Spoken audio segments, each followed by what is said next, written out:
Well, thanks, guys. And I guess, again, that was such a great talk by the RDC. So thanks so much to you guys. And I know we're kind of completely shifting gears a little bit here. Today, I want to talk about what we call the disorders of the gut-brain axis. These are also called the functional GI disorders. And I'm going to be using both terms in this presentation, in part because the term functional GI disorders is falling a little bit out of favor because there's been some stigma associated with the term functional. But because it's still pretty commonly used, I'll be using both terms today. I have no disclosures. And many of you have probably seen patients in either the clinic setting or the hospital setting with significant abdominal pain or other chronic GI issues. And these can be, especially when there's no identifiable structural cause, it can be really challenging. And I think sometimes we find these a little bit distressing to help our patients because we don't always know what to do. And so the goals of this talk are really to help everybody understand kind of the pathogenesis of these disorders, particularly as it relates to the central nervous system, gut-brain interactions, and the biopsychosocial model of health.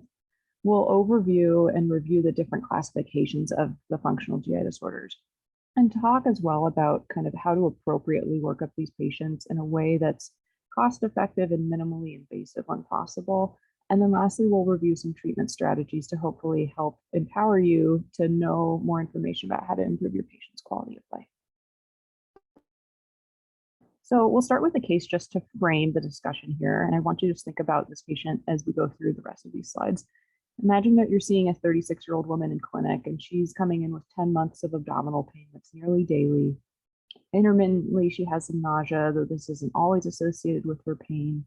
She has no heartburn symptoms or any relation of her pain to bowel movements, and you ask her some alarm bell symptoms, and she has no weight loss, no night sweats, no changes in stool caliber. So chronic abdominal pain is a super common complaint seen in the clinical settings, kind of across the board. And actually, certain epidemiologic studies have estimated that approximately 1 in 4 adults in the United States report some sort of chronic abdominal pain. Nearly 20% of adults report symptoms of dyspepsia, and 10 to 15% of people report IBS symptoms. These tend to occur in higher rates in people who are women, have multiple sites of pain, and they may also have a disorder as well. This tends to be pretty bimodally distributed. And really, most of these cases are seen and managed in the primary care setting. Around 85% of these patients will be seen in primary care, and then only 40% will see a gastroenterologist. And as all you guys know from back in medical school and thinking of our anatomy, there's many different causes of abdominal pain. I'm not going to belabor this point too much, but just to think about that there's many different anatomical potential sources, whether it's pain of the abdominal wall from something like zoster, visceral pain from things like IBD, malignancy, gastroparesis, peptic ulcer disease, or obstruction. People may have abdominal pain as a symptom of a systemic disease like intermittent porphyria or maybe colonic ischemia. And then there's also this big bucket category of disorders of the gut-brain axis and functional GI disorders. And so what do we mean when we use the term functional? I mentioned that there's been some stigma that's kind of developed with this term, but what does it really mean at its core? It refers to pain that's non-structural in nature. So there's no detectable or visible abnormality on exam or appropriate testing to explain the source of the symptom. These symptoms still really impair quality of life and can cause significant mental distress to patients. And often these patients will have a large number of office and ER visits. They may accrue high medical care costs and also utilize a lot of resources. And there's really a large category of disorders that fall into this group. There's actually 22 in total, so quite a lot that get pretty nuanced. Some of the most common ones I've listed here, these are things like functional dyspepsia, IBS, both the diarrhea and constipation subtypes, things like centrally mediated abdominal pain syndrome, previously called functional abdominal pain syndrome, things like cyclic vomiting, narcotic bowel syndrome, functional chest pain of presumed esophageal origin. And really, a lot of these disorders begin in childhood for a lot of patients, and there's a lot of literature in the pediatrics world about these disorders in childhood. And a lot of patients will carry on these disorders into adulthood as they're often chronic conditions. There's many different proposed contributory mechanisms, including things like potentially, are there subtle motility disturbances that we're not picking up on our usual motility studies, like a small bowel follow through. There's some theoretical ideas that maybe these are related to altered immune function, mucosal function, the component of visceral hypersensitivity and how these signals get processed in the brain is pretty interesting. There's actually been some studies looking in mice models at these disorders, and in particular, looking at mice where they distend the colon with a balloon chronically, and then look kind of in the brain for like activation of kind of pain centers in the brain, and find that these mice, when they've had like really long-term colonic distension, even when that goes away, they still are hyper-processing motility in their colon. And then lastly, as in a lot of GI topics, there's a lot of data and kind of research going on about how the microbiome may be impacting these things. And a lot of this really comes down to what's called the brain-gut axis. This is essentially a model that depicts the bidirectional neural pathways between the various centers of the brain and other systems of the body, such as the gut, the nervous system, the immune system. And really at the crux of this is the concept of what's called the enteric nervous system. And now this refers to the nervous system that innervates the GI tract. This includes things like neurons, neuroactive molecules, and the microbiome. And you may remember back from medical school that a lot of the GI tract is and kind of connected to our brain by the vagus nerve through parasympathetic pathways, and sympathetic pathways through things like the prevertebral ganglia. And so there's this really just kind of complex network that connects our central nervous system to our gut. And so the brain-gut axis really is kind of, the research into this is looking at, well, how do all of these different signaling pathways and microbiome, how do all of these things connect together and control the different functions that our GI system needs to do? So things like digestion, nutrient absorption, secretion, motility, gas exchange. And it's pretty remarkable that the majority of these processes we don't really perceive consciously. And so there's some thoughts here that potentially, when this axis gets disrupted by components such as, whether there's kind of chronic symptoms or potentially neurotransmitter irregularities. This can also be influenced by things like mood, that then you go on to develop these disorders. And this kind of ties into what's called the biopsychosocial model of these functional GI disorders. And this is another framework that really just kind of says that these disturbances in the gut-brain axis may be related to things like potentially genetic predisposition, environmental stressors like antibiotic use or infection. I'll go into this a little bit later, but there's actually a form of IBS that's triggered by gastroenteritis and can also be triggered by antibiotic use. And there's also a lot of research into looking how early life trauma or other psychological factors like kind of community support, social support, those things may be related into how these disturbances develop. And one of the things I think that's kind of helpful to keep in mind when we're talking about all this is that really the neurotransmitters that we're, thinking about in, we're talking about like anxiety, depression, things like serotonin, these neurotransmitters act in the GI tract as well and play an important role in how our GI systems are regulated.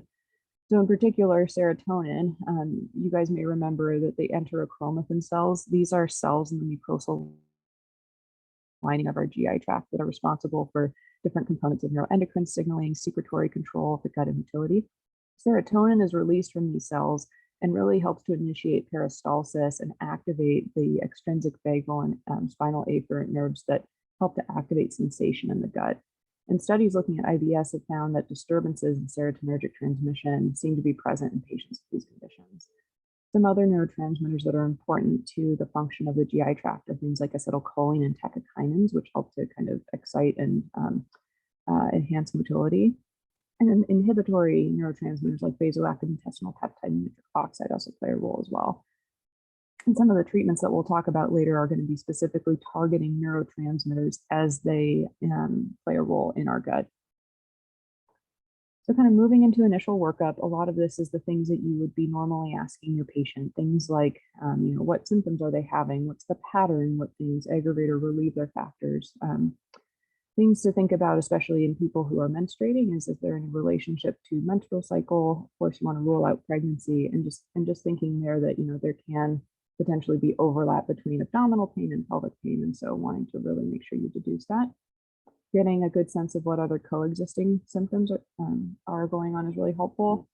And in particular, just to touch on this briefly, when folks are endorsing constipation, I just kind of mentioned the connection between the pelvis and the abdomen, that if somebody's reporting having to use any sort of digital maneuvers like splinting their vagina to be able to defecate, those are things that would kind of key you into, maybe this is not GI in origin. We of course want to ask about those red flag symptoms. And then lastly, there's a lot of studies looking into how different biopsychosocial factors can play a role. Things like prior trauma, substance use, adverse childhood events. And in particular, women with IBS are more likely to have experienced abuse than women who don't have IBS. And initially, it was thought that trauma and other psychosocial factors influenced more so who was seeking care for IBS, but that's actually been now disproven, and more recent studies have shown that adverse biopsychosocial factors are common in people with IBS, regardless of whether or not they're seeking care in the medical system for their symptoms. And I mentioned earlier that a lot of these disorders start in childhood, and there can actually be overlap and kind of transition from one disorder to another over time, in particular as people age. And there is, of course, some coexistence between the functional GI syndromes and some other disorders that can sometimes muddy the water a little bit. But importantly, it's, I think, important to note that there are criteria, clinical criteria that we can use to diagnose these disorders. They're really not diagnoses of exclusion in the sense that a patient may fit and meet these criteria. And often you can then think about the workup that you're doing as kind of ruling out the other things that you would definitely not want to miss, but that you may think may be less likely. For all of these Rome 4 criteria, these have to be fulfilled for the last 3 months with symptom onset of at least 6 months prior to diagnosis, with a frequency of symptoms of at least once a week. So now we're going to go through just some of the more common functional GI disorders here. So one of them is functional dyspepsia, and this involves one or more of the following. Patients report bothersome epigastric pain, epigastric burning, postprandial fullness, early satiety. And in these patients, there's no evidence of structural disease like GERD or peptic ulcer disease to explain their symptoms. Central-mediated abdominal pain syndrome, or like I mentioned before, previously called functional abdominal pain, includes all of the following. So patients have to meet all of these criteria. They have either continuous or nearly continuous abdominal pain that's not associated with any sort of physiological events like eating, defecation, and menses. This has to limit their daily function and not be explained by any other medical condition. Irritable bowel syndrome is, I think, probably the most well-known of the functional GI disorders. And as you all are familiar with, there's the two different subtypes, IBS-D and IBS-C. And in this particular case, the recurrent abdominal pain that these patients are experiencing at least 1 day a week is associated with changes in stool. So it may be related to defecation, associated with a change in stool frequency or appearance or caliber. And actually, like I mentioned before, there's a subset of IBS that can be post-infectious, in particular following infectious gastritis. This happens more commonly when patients have a really particularly severe or prolonged course of a gastroenteritis. But fortunately, these patients have a much better prognosis, whereas IBS, kind of generally speaking, is often a chronic lifelong condition. These patients, often about half of them will have their symptoms fully resolved after 6 to 8 years. Functional chest pain of presumed esophageal origin is really interesting in that a lot of times these patients will present and there's concern, understandably for ACS in particular if they have other risk factors. And here, patients report chronic complaints of midline chest pain or discomfort that's not of a burning quality. And there's no pathologic reflux, achalasia, or other motility esophageal disorder that's found to explain this. Cyclic vomiting syndrome is one that you guys may have seen as well. I think there's kind of growing recognition of what this is. This involves episodes of vomiting that kind of meet this stereotypical quality. And specifically, it refers to where patients will kind of have this cycle where they may have nausea, they have some abdominal pain, and then they have this onset of like really acute and often very severe vomiting episodes, a lot of times which don't really ablate until they have some sort of like abortive medication. A lot of these patients have to go into the ER for things like IV medications, like IV antiemetics or other medications, like Ativan to help stop their vomiting. And these patients have to have had at least 3 discrete episodes in the prior year and 2 episodes in the past 6 months, at least 1 week apart. So it could be a little bit spaced out. One of the things that's important to think about in these patients is to rule out cannabinoid hyperemesis syndrome. And in particular, you want to ask about how, if a patient is using cannabis, and if they are, when was the onset of their symptoms relative to when they noted their hyperemesis. So in particular, patients sometimes will use cannabis as a therapy for nausea, though paradoxically, it can worsen the nausea and cause vomiting. And so it's important to get a sense of how long they've been using cannabis. So thinking back to our patient, again, just as a refresher, she was a 36-year-old woman coming in with near daily abdominal pain. So you review the room 4 criteria with her and determine that she meets criteria for centrally mediated abdominal pain syndrome. And like I mentioned, we asked her a little bit about alarm symptoms and she didn't report any. So I want to just pull the group and see what initial testing would you be getting in that first clinic visit with her.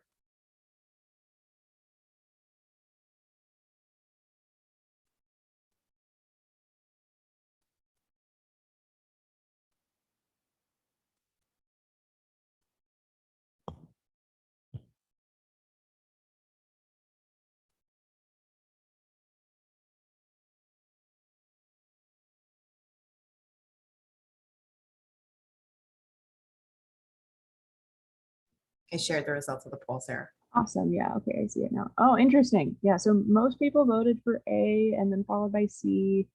Looks like maybe a few folks for D and then nothing for B. Actually, I'm going to argue and let's see if this is working. Let's see. Now I'm not able to advance my slide one. Oh, do you guys see it now? I'm going to argue that actually the first testing, you only need to get a CBC for this patient based on kind of the most recent guidelines by the American College of Gastroenterology. We'll talk a little bit more about what current recommendations there are for testing. CBC is recommended for pretty much all patients kind of presenting in a similar way to our patient here to just screen for anemia, make sure that there's no signs of potentially unrecognized blood loss. And that really with our patient, she was endorsing abdominal pain. If she was endorsing some dyspepsia components, then A would be correct. You would want to get a CBC as well as H. pylori testing. But if somebody isn't having that dyspepsia, then you don't necessarily need to get that. In particular, if patients are less than 60 years old and they have no alarm symptoms, you can test them for H. pylori with non-invasive measures. So they don't need to have an EGD for biopsies. You can rather do things like breath testing or fecal antigen testing to assess for H. pylori. For folks with diarrhea, it's recommended to also check for celiac serologies, fecal calprotectin, CRP, and you really want to, kind of the thought there is that we don't want to miss IBD or celiac disease because there's potentially significant morbidity with those disorders. You only need to get infectious studies really if there's risk factors. So for instance, if somebody is drinking well water and you're worried about Giardia, or there's actually been some other breakouts of Giardia in Seattle with people that don't necessarily have other risk factors. So I might still check for that one. You're thinking about C. diff if they have prolonged antibiotic use. And what's really reassuring is that for patients that are presenting with diarrhea, the risk of IBD or that somebody's going to go on to have IBD is less than 1% if that initial testing is negative. If patients are reporting primarily a lot of constipation and abdominal pain with this, and you're suspicious for IBS constipation, you want to do a laxative trial. And then if they fail that, at that point, you're referring to GI for some additional evaluation for constipation prior to treating for IBS-C. So that's a little bit different. And then, of course, you don't want to forget about age-appropriate colon cancer screening. The other thing to think about with diarrhea that you wouldn't really be doing in the primary care setting is that sometimes for these folks, if they have chronic diarrhea of unclear etiology, in particular, if it's not improving with the therapies that we'll talk about, you would want to think about referring them to see a gastroenterologist to consider a colonoscopy to rule out a microscopic colitis, as that can sometimes mimic as well. And then, of course, if somebody is presenting with alarm symptoms, we really want to be a bit more consider being a bit more invasive with excluding structural disease.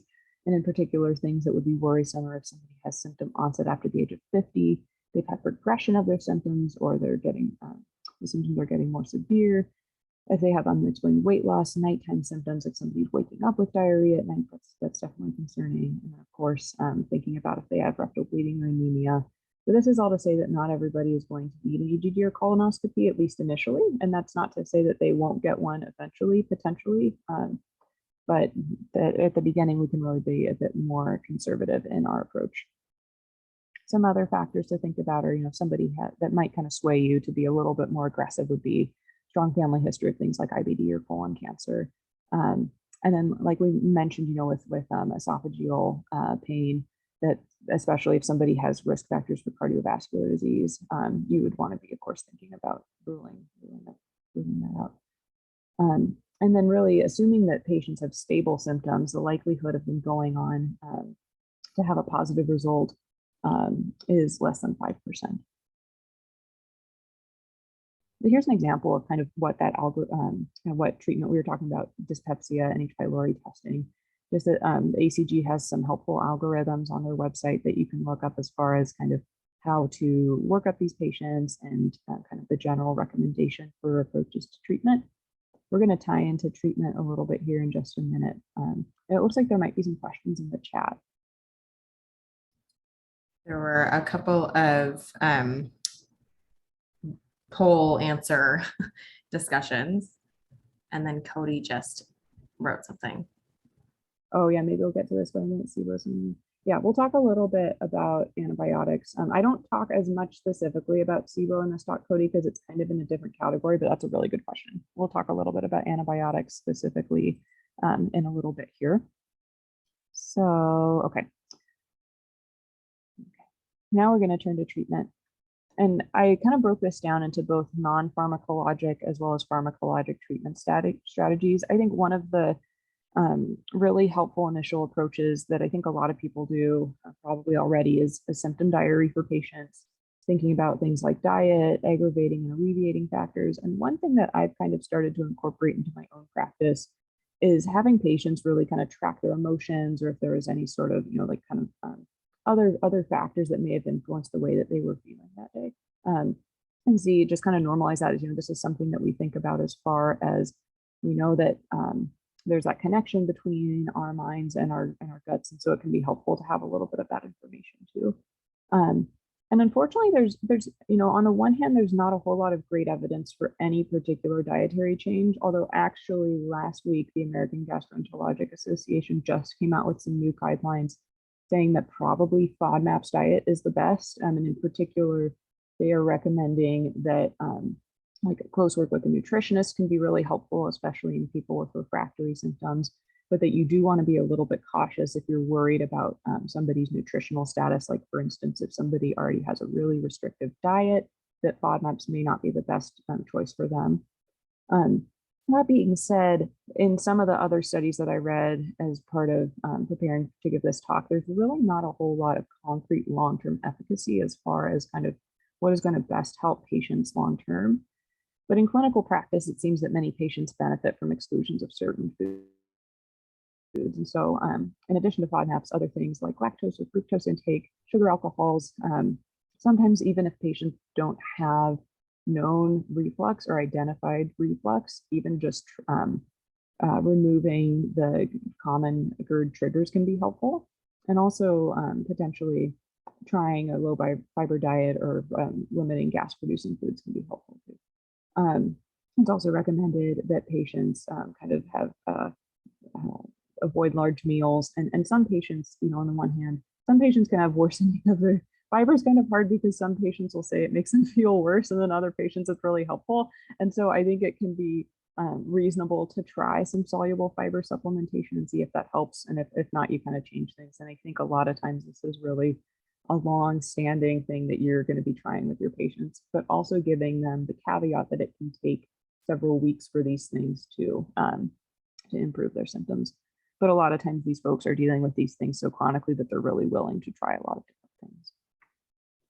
As far as kind of the question of probiotics, there's some data to show that lactobacilli and bifidobacteria might be helpful, but in particular, these have been more studied and are better, they're thought to be more effective in IBS than in centrally mediated abdominal. Biopsychosocial interventions have some increased traction, and in particular, cognitive behavioral therapy can be really helpful. In pediatric studies, children were taught different relaxation and breathing techniques, as well as kind of cognitive, like basically ways of thinking to help stop like the negative thoughts related to their pain. And that was actually shown to be helpful, or also other things like distraction would be helpful as well. Interestingly, there's been some research looking into alternative therapies like acupuncture or moxibustion, which also sometimes is done alongside with acupuncture. The data is understandably pretty mixed. There's probably the best data for acupuncture. Peppermint oil, I was kind of not certain whether to put this in pharmacologic or non-pharmacologic, because we don't typically think of it as a medicine, but there's actually kind of a biochemical reason why this works. The menthol and peppermint oil will block calcium channels in the gut, and actually that's been shown to reduce colonic spasms, so that may be particularly helpful. I think kind of tying back into our discussion of that we have these the Rome 4 diagnostic criteria to go through with patients, that it can be really helpful to just be open and say, you meet criteria for this condition based on what you're describing to me. We're going to order some additional testing to make sure that you don't have a potential structural or potentially dangerous cause of your abdominal pain. And I think just having that can be particularly helpful for some people. As far as there's a lot of different pharmacological therapies that can be used. And in particular, the TCAs, SSRIs, SNRIs, all of these are really, the goal here is to treat the neurotransmitter imbalances that may be involved in patients. And in particular, like we talked about before, serotonin and other neurotransmitters have a role in the gut. And so there's some thought that perhaps there's an imbalance in these that's causing patients to have an amplified experience of pain or nausea or other symptoms. TCAs have the best data for modulating abdominal pain. They also prolong intestinal transit, and so can be helpful in people with IBS with diarrhea. SSRIs and SNRIs will accelerate your intestinal transit, and so sometimes those can be a better option for constipation. They don't necessarily have as quite good of data for abdominal pain. That being said, they often have fewer side effects, and so sometimes for folks with centrally mediated abdominal pain syndrome, one approach would be to try a tricyclic antidepressant. If it's not if it's intolerable to the patient based on side effects, you could try an SSRI or SNRI.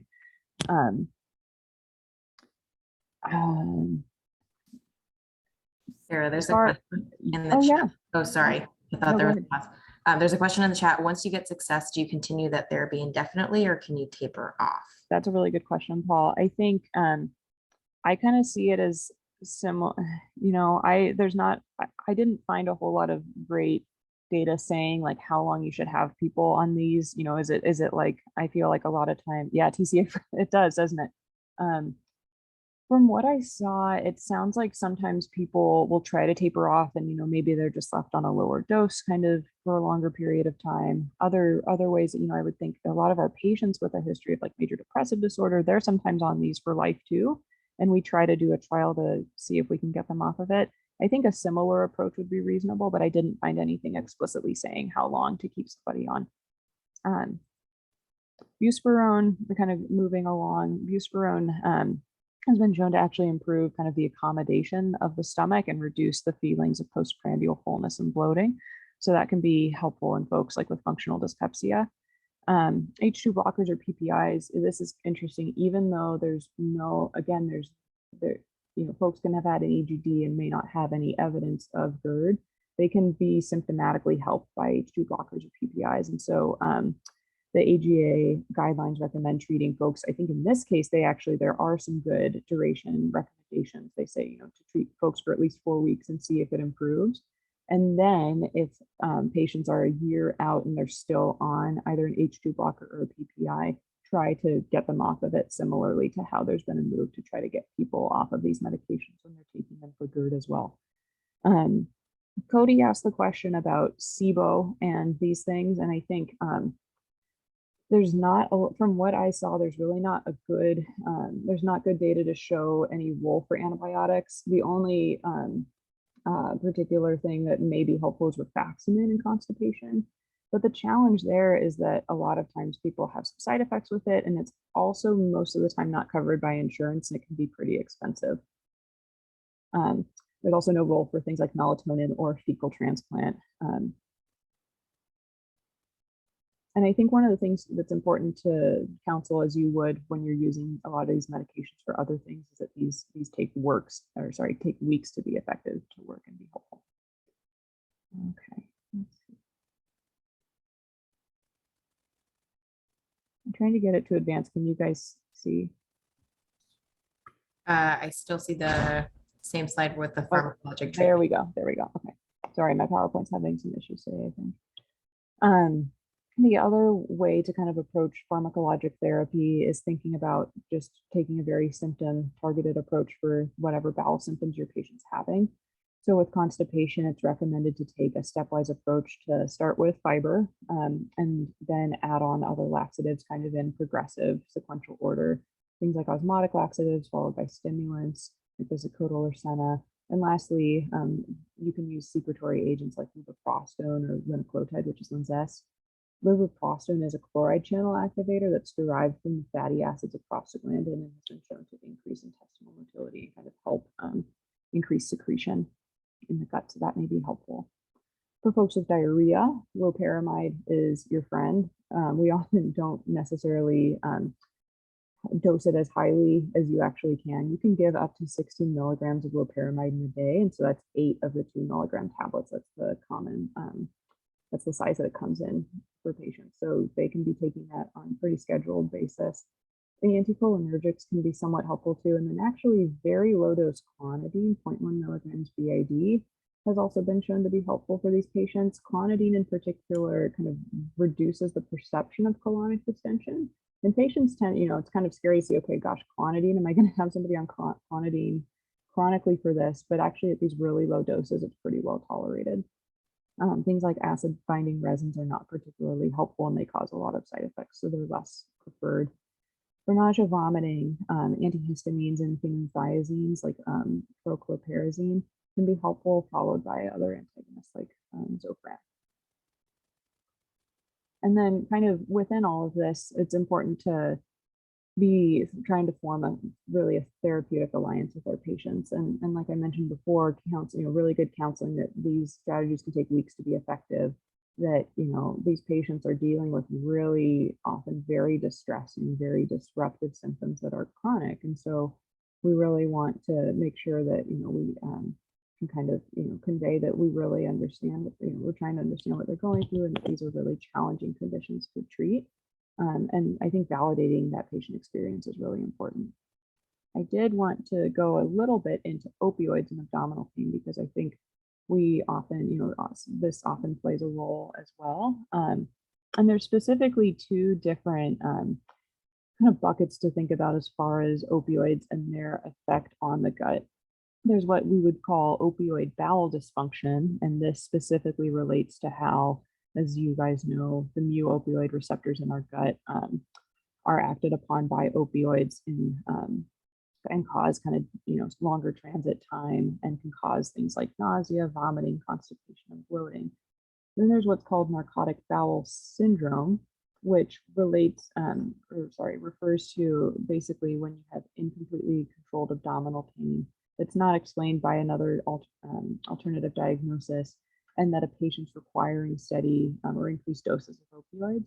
And in particular, the difference between these 2 is that narcotic bowel syndrome is centrally mediated, whereas opioid bowel dysfunction is peripherally mediated. And so really, these things are often very hard to treat, especially if patients may be on opioids for other indications. But specifically as they relate to the gut, the recommendation is to try to withdraw narcotics gradually, and then to not be shy about using medications to control their withdrawal symptoms as you're doing that. So again, things like clonidine, lorazepam, and antidepressants may be helpful. There is, of course, as with many of these things, some overlap. And so about 50 to 60% of patients on chronic opioids are estimated to have opioid bowel destruction, and 5% have narcotic bowel syndrome. And a lot of those folks that have narcotic bowel syndrome, they have the bowel dysfunction as well.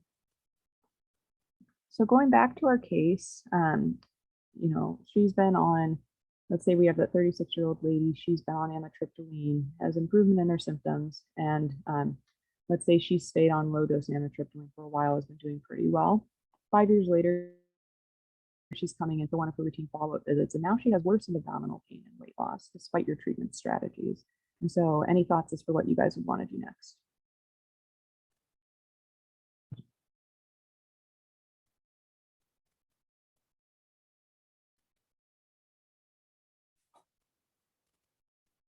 While people are thinking about that and maybe putting something in the chat, I saw Cody ask the question of preferred type of TCA.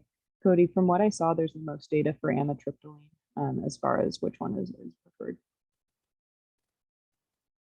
And then to your second question, I feel like the symptoms of SIBO as described also overlap with IBS. Yeah, I think that can be really hard. I think my approach has been if especially if some of those initial kind of interventions for IBS, no, these are great questions, you don't need to apologize. If some of those initial IBS symptoms are not being handled with kind of what is usual, then I think about referring folks to GI to consider testing for SIBO. I've also had patients that initially had kind of like their general IBS symptoms that had been pretty long-standing, and then they told me, hey, something feels kind of different, and which kind of prompted additional testing. And then, yeah, Andrew says, probably start with basic labs. And yeah, want to know more about symptoms, how much weight loss, etc. Weight loss is a warning symptom. Yeah, exactly. You know, you guys are right on board. I think the big thing is to just recognize that whenever there's new alarm symptoms, we really want to think about appropriate screening and whether that's EGD, you know, has she had, does she have other risks for malignancy, that we don't want to just kind of chalk it all up to their chronic IBS or other functional disorder, but really make sure that we're addressing and working those up appropriately.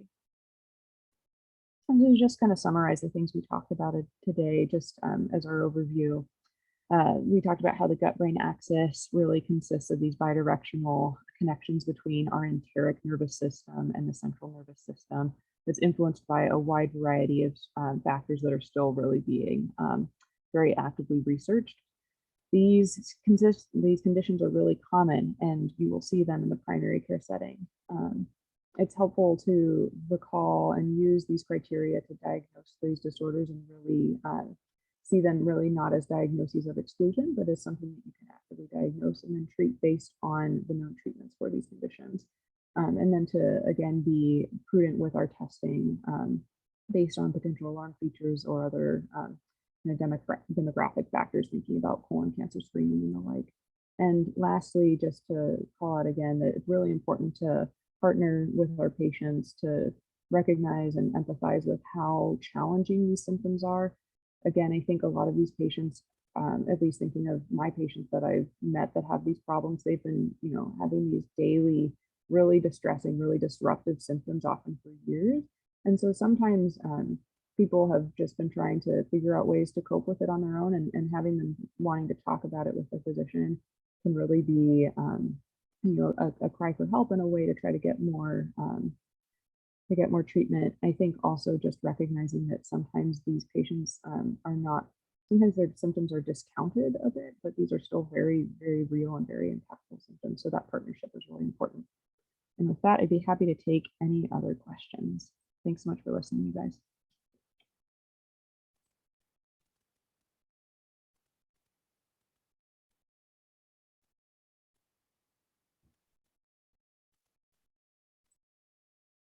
Thanks, Sarah. I was taking notes. That was super helpful for me. Okay, well, if anyone has any outstanding questions, please feel free to put them in the chat now. Otherwise, I think we have email addresses, contact information for all of the speakers that we had today, including Sarah. So feel free to contact them for if there are any questions that come up later. We will see you next week for academic half day. I don't think I have any announcements. Hope you all have a good day. Thanks, guys.